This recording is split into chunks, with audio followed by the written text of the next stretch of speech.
Hello, welcome to today's video where I'll be talking about manga releases I'm excited for in 2022.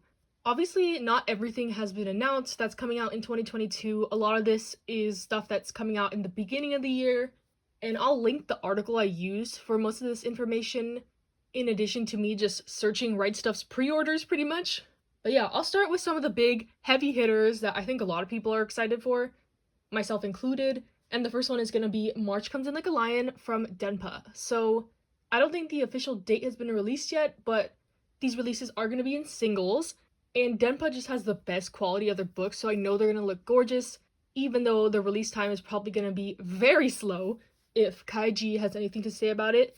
But I'm excited regardless. I love the anime for this. It's about a boy who is a professional shogi player, but his life in general is very troubled and he struggles with things such as depression, and it's very good, a coming of age slice of life drama, and this kid is just going through it and it's really relatable. I love it and I'm really excited for the manga. I've been wanting to read it for a long time, and they announced this maybe like early this year, like January 2021, that this was going to be a thing, but nonetheless I'm really excited for this. And then next, something I'm pretty sure everyone's excited for, Tokyo Revengers in English. So, shocker, Seven Seas is publishing Tokyo Revengers. Honestly, this might be a game changer with titles going forward, because if other publishers can pick up Kodansha's series that they refuse to publish physically, it's gonna be like a whole different world out here, because they have so many series kept digitally. But Tokyo Revengers will be in omnibuses. I think the first one comes out in May 2022. I'm really excited for this. I have seen the anime, and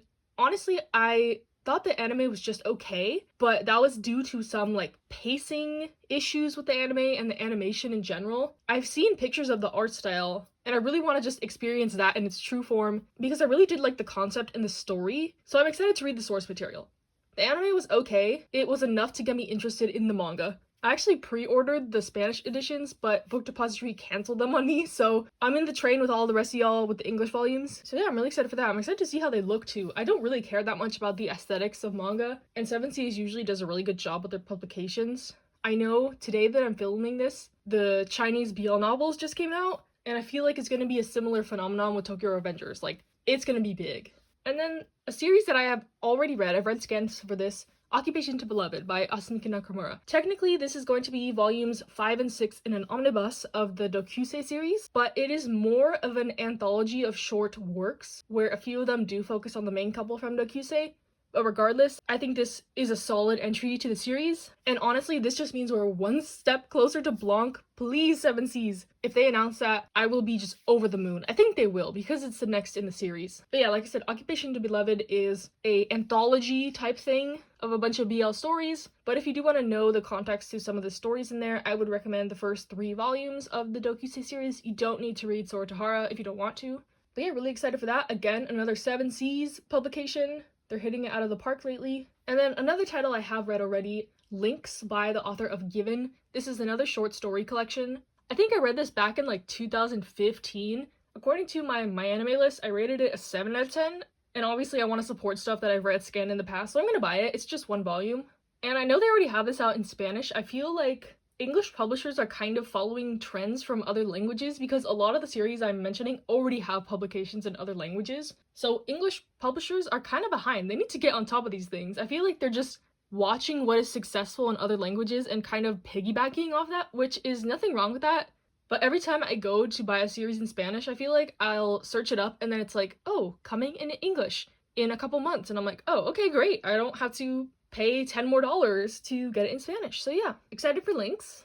And then something from another author I am familiar with, My Wandering Warrior Existence. So this is the newest installment of Nagatakabe's autobiographical series, and this one, it looks like it's going to be focusing on love and marriage, which I'm interested to read about. The only one in her series I haven't read is My Alcoholic Escape from Reality, because I don't like reading stuff involving alcoholism.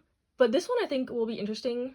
I'm curious to hear her thoughts about marriage, because I have probably very unique thoughts about marriage, so I'm interested to see, because I feel like a lot of her ideals are the same as mine, in general from her other works I've read. And this is coming out in March. And then another place to kind of find new titles that are coming out is Seven Seas Instagram. I swear, like every week they're announcing like 10 titles that they're doing. So these next couple ones are just ones I found that looked interesting from the summary. I know nothing about them. And the first one is Monologue Woven for You. And it seems like a girl's love centered around theater, and they are in college, so we love to see mature girls' love, so I'm definitely going to give this one a try. And then another one by 7Cs called Hello Melancholic. From the summary, this is a high school girl's love about forming a band, and one of the girls plays the trombone. I have not really read a manga that is centered around like concert band or marching band. I've only watched the anime Hibike Euphonium, and that was very good, so I'm interested to see. I kind of just want to see what the trombone looks like drawn in manga. I think it would be really cool. I played flute and saxophone growing up, not brass instruments, but I can appreciate a good trombone, so I'm interested to see how this one goes. The art looks good from the cover as well. And it says it's only going to be 2 volumes. It says Duclet Yuri series. Duclet means 2, right? If my English serves me correct. Next is something from Kodansha called A Galaxy Next Door. And from the summary, this one is about a struggling manga artist who gets a new assistant, and I'm assuming it's a romance series between him and the assistant. And it seems like he's really struggling in life, and this new assistant is going to help him out of that stuff. But the thing that caught my eye about this is it's by the mangaka that did Sweetness and Lightning, which I like the anime for. It's a father-daughter, wholesome slice of life series. So if this is anything like that, I think I'm gonna really like it. And as we've established, Kodansha doesn't really take risks on their series, so I feel like they probably think this one's gonna be good if they're deciding to publish it physically. And lastly, of the titles I know nothing about, Kubo Won't Let Me Be Invisible, published by Viz. Now this one is on the Shonen Jump app, but it's only like the first 5 chapters, and then like the 20 most recent chapters. They haven't translated everything in between, so I haven't been able to read it from the beginning. So that's why I'm excited that they're actually publishing it. And from the summary, it seems like a slice of life, light-hearted romance. And I'm intrigued because I've been liking Blue Box, and that's the other romance series in Shonen Jump right now, I believe. And from the premise, it sounds a little bit like Komi Can't Communicate, but the guy is the one who is kind of invisible, has trouble communicating. And I'm interested to see how that plays out. It also is giving me the vibe of like Nagatoro, but like way more tame. So I'm definitely going to try the first volume of this.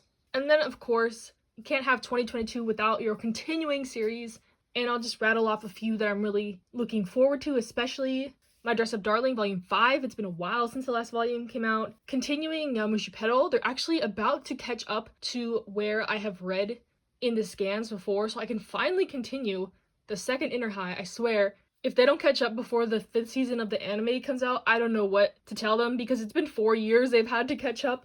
But I think it'll go well as long as things don't get delayed or Yen Press just drops it altogether, which I fear every single day because they keep putting volumes out of print. And then a couple series ending like Wotkoi, the last volume of that, and the box set is coming out as well. Chainsaw Man is ending. I think I'm going to read all of Chainsaw Man together in one go because I find myself kind of forgetting what happened in the last volume when I take breaks from it. And then if the release schedule persists, Beastars should also end next year at the end of next year, which I'm so excited for. I feel like I've been on this journey forever and I want to see the end so bad. So yeah, those are probably the main series I'm really excited for in 2022.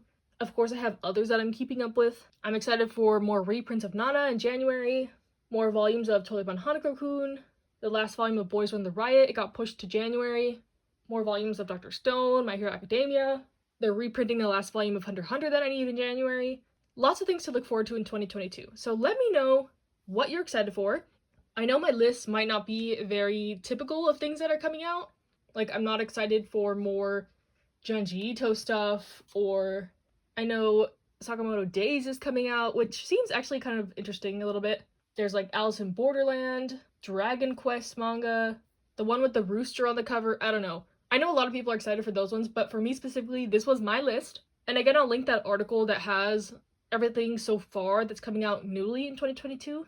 So check it out yourself. And yeah, what are you excited for in 2022? Let me know, and I'll see you next time. Stay safe, stay happy, and stay healthy.